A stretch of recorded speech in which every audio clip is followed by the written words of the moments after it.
तो बच्चों पहला प्रश्न है, समूह ख से नामों को छांटकर समूह क के संबंधित शब्दों के समूह लिखिए। तो श्यामू के पिता, श्यामू का साथी, श्यामू के भैया, श्यामू के साथी की बहन, श्यामू की माँ, श्यामू के साथी की माँ, इनको हमें लिखना है इसमें से छांट करके। श्यामू के पिता विशेश्वर, श्यामू का साथी भोला, श्यामू के भैया जवाहर, श्यामू के साथी की बहन जीजी, श्यामू की माँ थी काकी, श्यामू के साथी की माँ है सुखिया।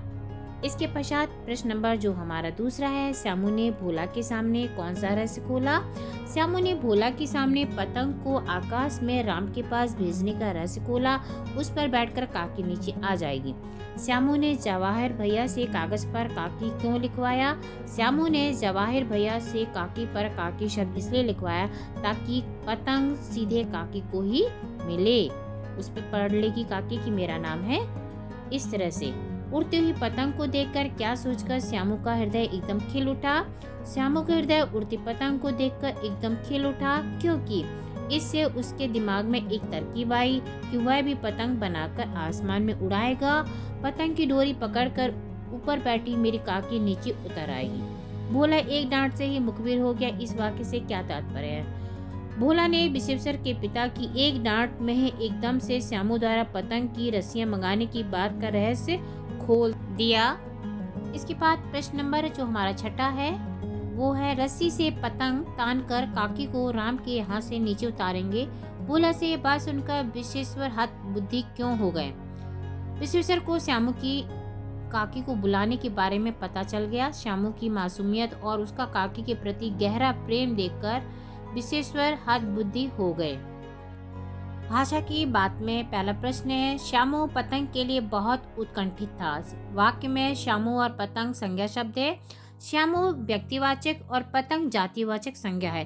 नीचे लिखे वाक्य में आए संज्ञा पदों को पहचान कर लिखिए तथा उनके भेद बताइए।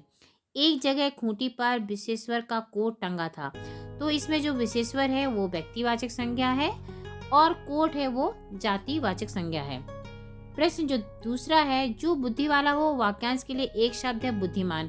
इसी प्रकार नीचे लिखे वाक्यांशों के लिए एक एक शब्द हमें लिखना है। जिस पर विश्वास ना किया जा सके अविश्वसनीय, जिसका स्वर्गवास हो गया हो स्वर्गीय, जो अपने मन को एकाग्र रखता हो वो है एकाग्रचित, वह स्थान जहाँ शव जलाए जाते हैं वो है शमशान। प्रश्न हमारा जो तीसरा है, निम्नलिखित मुहावरों के अर्थ बताइए और अपने वाक्यों में उनका प्रयोग कीजिए। पहला है कोहराम मचना, बहुत शोर होना।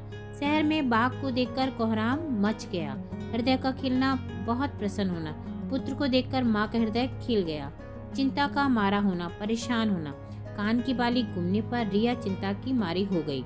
रहस्य खुलना, भेद खुलना। राज की चोरी का रहस्य सबके सामने खुल गया। हत बुद्धि होना, अचंभे में होना। पुत्र की शादी का रहस्य खुलने पर ही माता पिता हतबुद्धि रह गए। प्रश्न चौथा, समझदार शब्द में समझ संज्ञा है, उसमें दार प्रत्यय लगाकर विशेषण पद बना दिया गया है। संज्ञा शब्द में दार, एक, इत, ई, य, मान तथा वान आदि प्रत्ययों को लगाने से विशेषण शब्द बनता है। नीचे लिखे शब्दों में उचित प्रत्यय लगाकर विशेषण बनाइए। बुद्धिमान, चौकीदार, उपद्रवी, करुणा, बलवान, प्रांतीय, उत्कंठित। तो इन शब्दों में हमने उचित प्रत्यय लगाकर बनाए हैं नए शब्द।